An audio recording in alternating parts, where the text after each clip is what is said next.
Assalamualaikum warahmatullahi wabarakatuh. Pada hari ini saya ingin menjelaskan tentang analisis kebutuhan dan metode pengumpulan data untuk memenuhi mata kuliah Desain Pembelajaran bersama Dr. M. Givi F. Givia.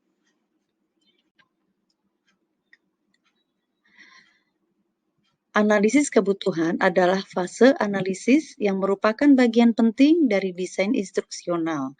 Tujuan analisis kebutuhan untuk dapat memenuhi target audiens pada kursus atau pelatihan. Melalui analisis kebutuhan akan dapat menentukan media dan metode penyampaian. Fase analisis akan membantu mengetahui konten yang harus dimasukkan ke dalam kursus dan mengetahui apakah pelatihan benar-benar merupakan solusi yang tepat. Selanjutnya, langkah-langkah untuk melakukan analisis kebutuhan. Kita bagi menjadi 3, yaitu analisis audiens, analisis kinerja, dan analisis tugas. Di mana analisis diperlukan untuk mendapatkan ketepatan informasi dan rancangan yang tepat dalam memenuhi suatu pilihan. Berikutnya, analisis audiens adalah langkah untuk mengetahui keadaan audiens agar informasi tersajikan secara efektif. Informasi tersebut seperti informasi demografi, motivasi, dan latar belakang peserta atau audiens, yaitu yang dilihat dari usia, dari jumlah peserta, jenis kelamin, ataupun juga tingkat pendidikan. Selanjutnya yang ketiga adalah analisis kinerja, celah, dan akar masalah.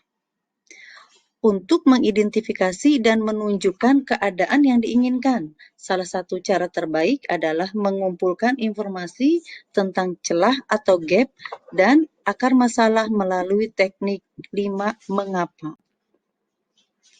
Selanjutnya, analisis tugas, di mana dengan analisis tugas akan diketahui pendekatan pembelajaran atau pelatihan yang tepat. Dapat dipelajari kompleksitas tugas yang ada melalui tingkat kesulitan dan kemudahan.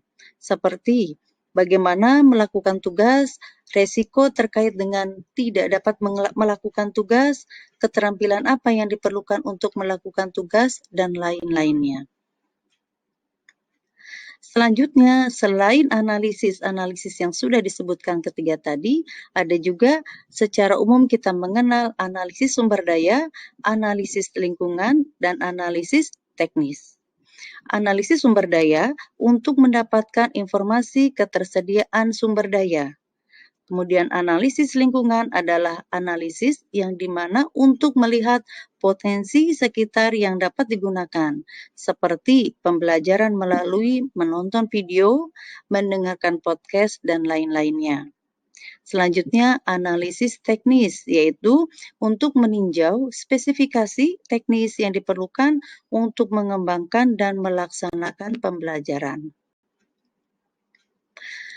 Selanjutnya, yang dilakukan adalah metode pengumpulan data. Strategi pengumpulan informasi dapat dilakukan melalui tinjauan literatur, observasi atau pengamatan, wawancara, atau dapat mengumpulkan informasi atau cerita, kemudian kelompok fokus, yaitu mengumpulkan informasi dari banyak orang, yang mana semua strategi memiliki kelebihan dan kekurangan. Nah, selanjutnya terakhir adalah skala penilaian. Kita mengenal ada beberapa skala penilaian, yaitu skala Likert, pertanyaan dikotomis, skala soal pilihan ganda, diferensial semantik, pertanyaan terbuka. Demikian penjelasan kami tentang analisis kebutuhan dan metode pengumpulan data. Semoga bermanfaat. Assalamualaikum warahmatullahi wabarakatuh.